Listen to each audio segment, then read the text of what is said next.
Welcome to Unbound, the podcast with Beth Curry, author, storyteller, and survivor.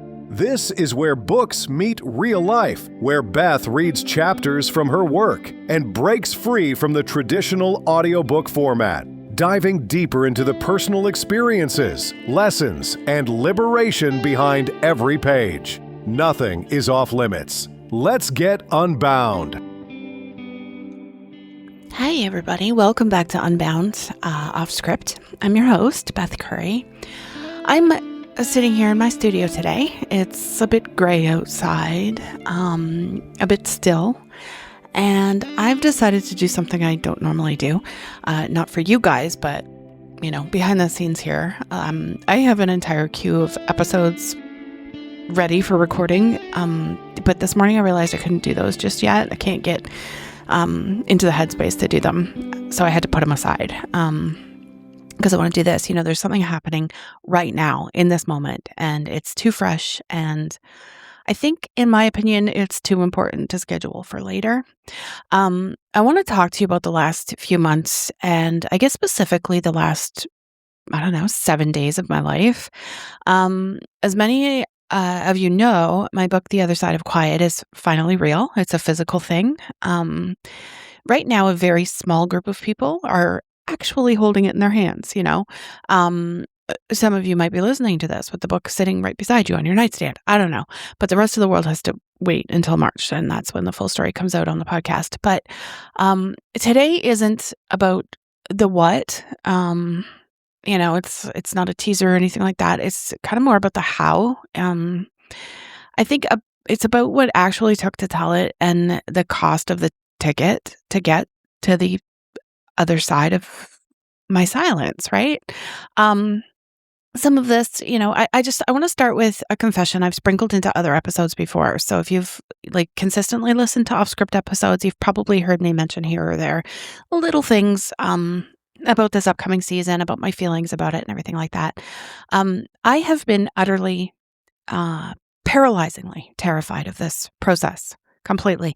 And I want to be specific about that fear too, because we use the word fear, for a lot of things, just kind of flies out of the old mouth. We use it for, the jitters before a public speech or something, or the rush of adrenaline before a big life change. This wasn't that. This wasn't excited, nervous. It wasn't butterflies or anything like that. It was older. It was something older. Hard to explain. In psychology, we talk about somatic memory. Okay. And this is the idea that our bodies store events that our minds kind of aren't ready to process. Does that make sense? This fear kind of lived in my marrow. It lived in that space between my shoulder blades, just that kind of fear that stays in the body a long ass time after the original danger has kind of gone poof and disappeared, right? So it's kind of like a ghost that doesn't know the war is over. For most of my life, I've lived by a very strict and very invisible set of rules, okay? You probably know them. You might even live them too. In a nutshell, don't challenge the narrative. Don't make anybody uncomfortable. Don't take up more space than the chair you're sitting in. Don't speak unless you're 100% certain it's safe, and even then check twice. For a long time, I mistook that silence for some sort of protection. I taught myself that's what it was. I thought if I stayed quiet, I would stay safe. But what I have come to understand very slowly and through a hell of a lot of tears is that that silence wasn't a shield at all. It was a cage. For years I told myself that my quietness was a sign of strength as well, I guess I kind of wore my endurance like some sort of a badge of honor or something. I thought surviving without complaint was some sort of a virtue, being the easy one, the one who didn't cause trouble was the, highest form of character or something. And I want to be kind to that version of myself, of course. In some ways, those beliefs did help me survive. They kept me under the radar when the radar was kind of a dangerous place to be, right? There's this psychological phenomenon called maladaptive coping. So it's when a behavior that saved your life at 10 starts to ruin your life when you're 40. Um, Survival strategies have a way of overstaying their welcome, right? Like they don't just leave because the environment changed, they linger and they harden and they become your entire identity, if that makes sense. So when I finally sat down to write The Other Side of Quiet, I expected to feel this rush of relief, right? I expected the truth setting me free moment that we all see in the movies or whatever, but instead I hit kind of a wall. I experienced this resistance, really, really thick resistance. It felt like walking through deep water or something. Like it was procrastination and sudden inexplicable exhaustion and just this overwhelming sense of dread that kind of felt like this shadow or something following me from room to room, right? There were days I would open the dock on my laptop and my body would react before I, even got started, and my jaw would tense up and my breath would become shallow, kind of just it was just really bad. And that's the nervous system at work. We all know this. My brain knew I was safe, at my desk with a cup of tea, but my body thought I was walking back into the fire. I was trying to protect me by shutting me down. And that's how I knew that this project wasn't just a book about memories.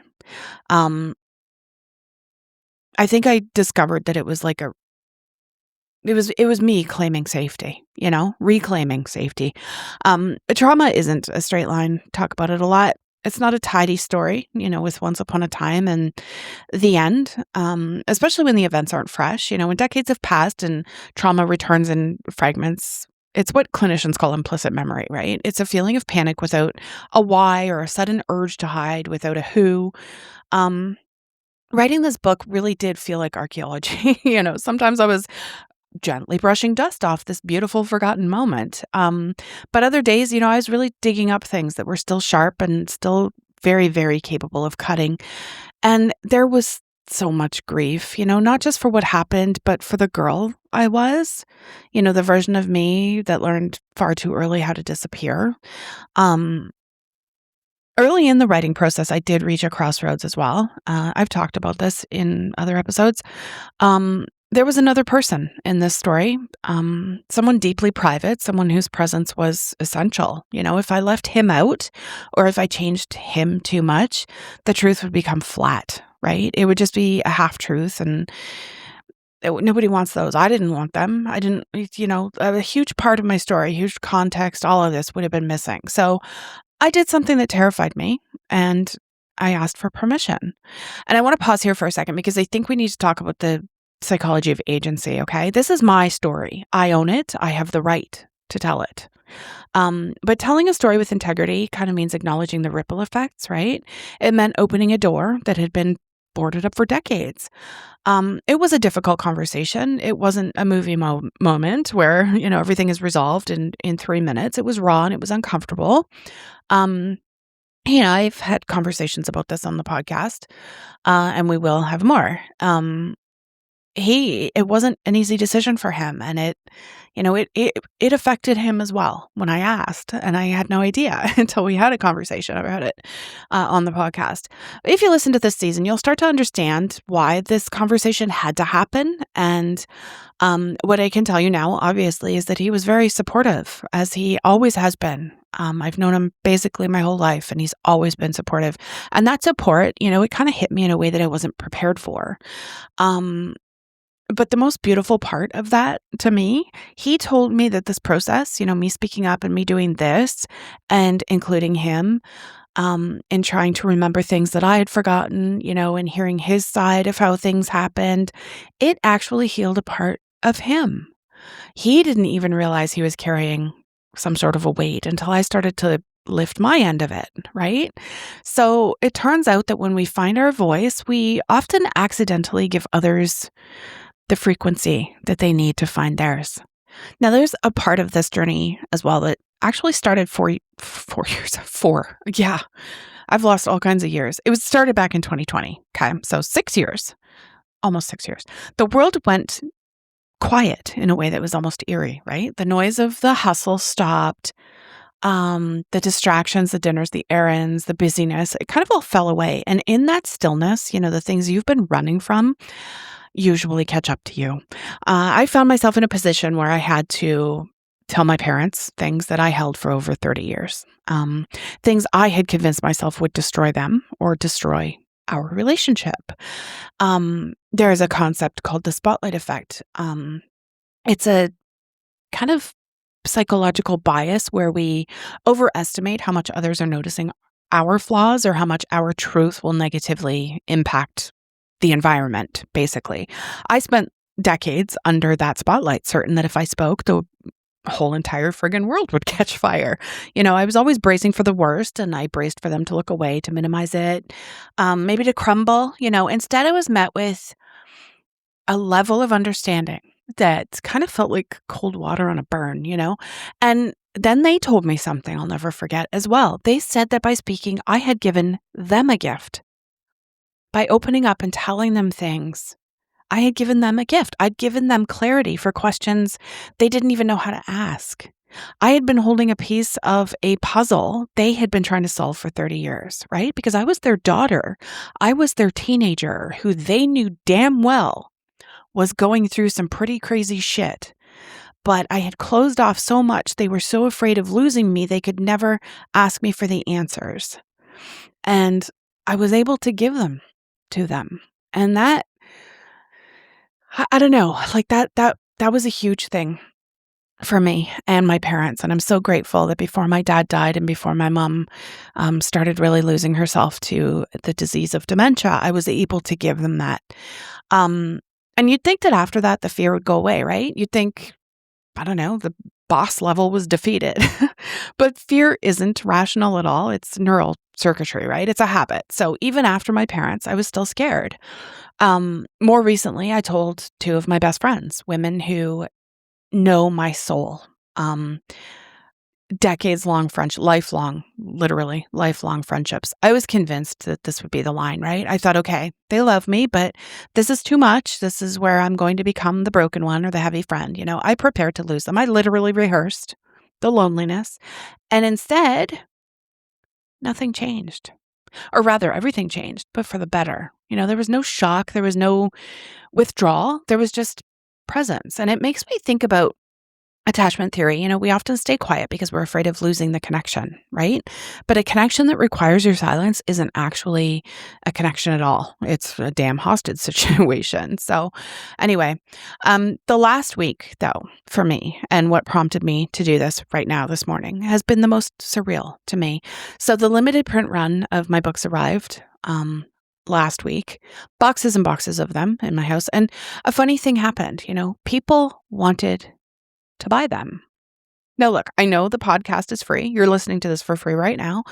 It's going to be free when I literally read this book starting in March to you. But people bought the book anyway.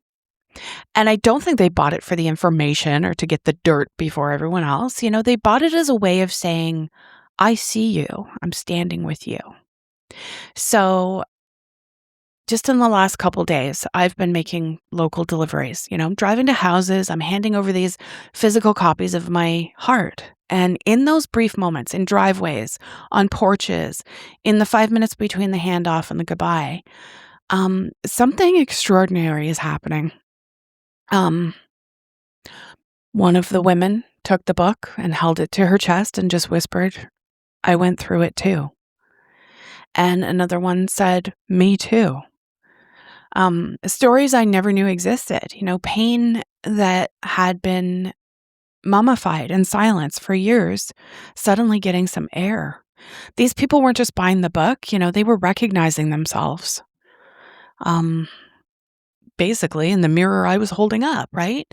There's a neurological reason for this, mirror neurons. When we witness someone else being brave, our brain literally practices that bravery. Vulnerability is kind of like a social lubricant. It reduces the friction of being human. And by trusting them with my truth, I unwittingly gave them a safe harbor for theirs. And, I've been sitting with a question all last night and even into this morning. why was I so afraid? If the result has been nothing but kindness, support, and healing, why did my body scream at me to stop all these years, Um, the psychological answer, I think it's both simple and devastating. Like I said, when we are silenced early, especially during our formative years, we don't just learn this habit of being quiet, right? Our brain actually builds an association between truth and danger. So we learn that our needs are an inconvenience, right? We learn that our emotions are too much for the adults or the systems around us. We learn that peace, which is actually just the absence of conflict, is more important than truth. So we develop what D.W. Winnicott called the false self. I've talked about it in previous episodes, but in case you didn't listen to that one, the false self is a masterpiece of engineering. Okay. It's agreeable. It's low maintenance. It's the strong one. It's quietly competent. It's designed to ensure that no one ever has a reason to leave us or be angry with us, right? But the cost of the false self is the slow death of the truth self. That's why telling the truth feels like, I don't know, stepping into oncoming traffic, even when the road is empty. Your nervous system doesn't give a shit that the road is empty. It remembers the time you got hit 20 years ago, right? But the secret I've learned is that voice is contagious. So every time I've told my truth, even when I would shake, even when my voice would tremble, I've watched the person across from me exhale. And that exhale is the sound of a nervous system finally feeling safe enough to let down its guard. Silence protects the system. It protects the status quo. It protects the people who don't want to change. But the truth protects the person. Bravery isn't the absence of fear. I think we need to retire that stupid definition. Bravery is speaking while the fear is sitting right there in the room with you. Right? It's acknowledging it. It's thanking it for trying to keep you safe and then speaking anyway. It's choosing your own peace over someone else's comfort, right? It's understanding that silence might feel like a safe house, but it will eventually become a tomb. That's why I named the book The Other Side of Quiet. The other side of quiet isn't a place where the past is gone. It's a place where the past no longer has the power to keep you small. It's a place full of shared humanity. It's a place where "me too" is the most common phrase spoken. Season 3 of Unbound officially begins in March. To those of you holding the early pages of this book, thank you. Thank you for being my first responders, if you will. To everyone else, stay close. The season isn't just about what happens to me. It's about what happens to all of us when we finally decide to stop being quiet. Thank you so much for being here. Thank you for listening. And thank you for proving to me day after day that the other side of quiet is absolutely a place worth crossing into. I'll see you in the next episode. Thanks for listening to Unbound with Beth Curry. Join the conversation in the Facebook group or visit authorbethcurry.com. Want to support the show? Head to ko-fi.com/unbound podcast. Until next time, stay unbound.